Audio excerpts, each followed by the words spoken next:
রাজ্যের সকল SSK MSK special educator এবং পার্শ্ব শিক্ষকদের জন্য এই মুহূর্তের কিছু গুরুত্বপূর্ণ আপডেট। আপনারা কিন্তু দীর্ঘদিন ধরে লড়াই চালিয়ে যাচ্ছেন আপনাদের বেতন বৃদ্ধির নিয়ে।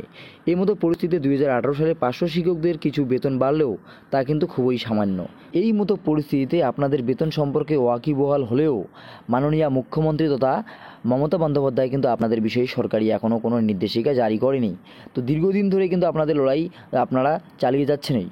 এই মতো পরিস্থিতিতে গত কিছুদিন আগে বিকাশ ভবনে আপনাদের প্রতিনিধি দল কিন্তু ফাইল সম্পর্কে আলোচনা করলেও সেই ফাইল জানানো হয়েছে যে অর্থ উপদেষ্টার কাছে রয়েছে এবং তিনি খুব দ্রুতই মাননীয় মুখ্যমন্ত্রীর কাছে সেই ফাইল জমা করবেন এবং সেই ফাইলে কিন্তু কোনো টেকনিক্যাল ত্রুটিও নেই এবং ফান্ডিংয়ের কোনো সমস্যাও ছিল না। এই মতো পরিস্থিতিতে আপনারা অপেক্ষায় ছিলেন যে কবে নাগাদ সেই ফাইল অর্থ উপদেষ্টা মাননীয় মুখ্যমন্ত্রীকে জমা করবেন এবং তার পরবর্তীতে মাননীয় মুখ্যমন্ত্রী এই বিষয়ে অর্থাৎ আপনাদের বেতন বৃদ্ধি সম্পর্কে কী পদক্ষেপ নেয়।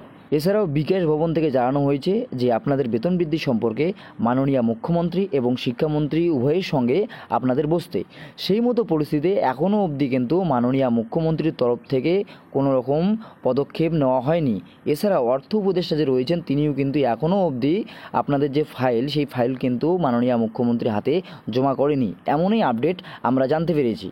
এছাড়াও প্যারা টিচারদের তরফ থেকে জানানো হয়েছে আগামী 5ই সেপ্টেম্বর শিক্ষক দিবস রয়েছে, সেই শিক্ষক দিবসের আগেই তাদের বেতন বৃদ্ধির যে নির্দেশিকা অর্থাৎ সরকারি নির্দেশিকা সেটা যেন জারি করা হয়।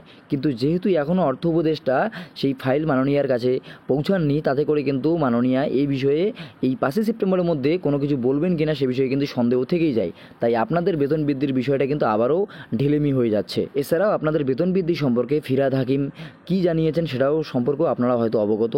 তবে এখন দেখার বাকি থাকছে যে কখন এই ফাইল মাননীয়ার কাছে পৌঁছায় এবং তার পরবর্তীতে মাননীয়া কী পদক্ষেপ নেন এবং কত দ্রুত সরকারি নির্দেশিকা জারি করে আপনাদের বেতন বৃদ্ধি সম্পর্কে। সেজন্য অবশ্যই কিন্তু আপনাদের অপেক্ষা করে থাকতে হবে।